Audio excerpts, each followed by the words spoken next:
moi je suis pas là pour parler de mon palmarès, je suis surtout parler de vous, de la saison bleue, de la Tunisie, et de parler un petit peu de ce qu'on essaie de faire à l'échelle de la planète.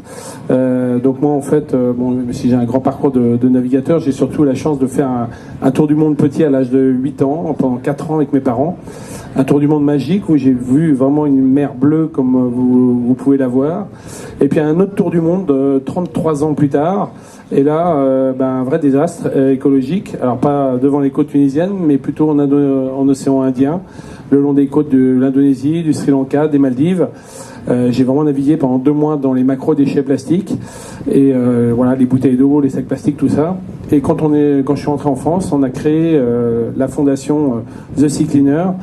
Et là, on s'est dit, est-ce qu'il n'y a pas une solution pour à la fois éduquer et sensibiliser évidemment les populations, mais aussi, pourquoi pas, d'aller collecter et rechercher ces déchets.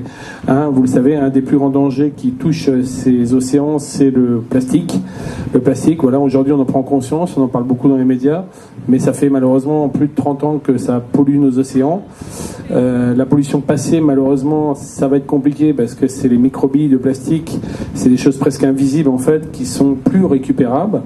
Mais aller rechercher des macro-déchets plastiques près des côtes, près des estuaires de grands fleuves, près des grandes villes, on s'est rendu compte que c'était faisable. Donc on a lancé une étude de faisabilité et on a surtout validé le fait qu'on va pouvoir enfin construire un géant des mers, un bateau qui va faire quand même 70 mètres de long, 49 mètres de large, qui va avoir une capacité de ramassage de 1200 mètres cubes de plastique, donc par campagne, et qui va pouvoir ramasser 20 000 mètres cubes de plastique par an.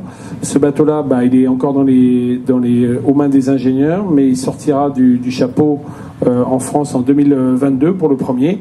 Évidemment, ça sera le premier d'une longue série, puisque voilà, on aimerait bien qu'il y en ait un qui soit basé en Méditerranée notamment.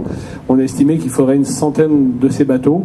Le concept, il est simple, c'est 4 coques, des tapis roulants entre les coques. Avec la vitesse du bateau, les déchets plastiques sont piégés et remontent à l'intérieur du bateau. Et ces plastiques sont triés par des opérateurs. Certains plastiques sont ramenés à terre pour être recyclés. D'autres sont au contraire consumés dans des pyrolyses, dans des fours à bord, pour fabriquer notre propre énergie qu'on aura à bord de ces bateaux. Voilà, donc je suis en tout cas très fier d'être un de vos ambassadeurs. Je viendrai à Bizerté avec grand plaisir le 5 octobre. Et puis voilà, tout ce qu'on peut faire, nous, au niveau international pour soutenir la saison bleue, votre action et montrer le bel exemple que vous avez, on le fera. Et puis voilà, me concernant, vous me retrouverez dans pas très longtemps, dans quelques jours, puisqu'on va s'attaquer au record de la traversée de la Méditerranée.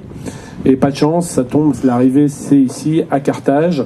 Donc c'est un record, Marseille-Carthage. Donc c'est aussi une des grandes voies maritimes qui existe depuis longtemps. Aujourd'hui c'est plutôt les ferries avec tous vos touristes qui arrivent sur les côtes. Mais voilà, c'est un record qui a plein de sens, qui a plein de messages là-dedans. Ça sera évidemment sous le signe de l'environnement. Et voilà, ce sera un record que j'ai déjà détenu à 2 reprises, en 91 et en 2010. Et voilà, les Italiens ont été très forts il y a 2 ans. Mais on revient et on est en stand-by dans les prochaines semaines pour tenter ces records et revenir vous voir bientôt. Merci beaucoup. Merci Yvan.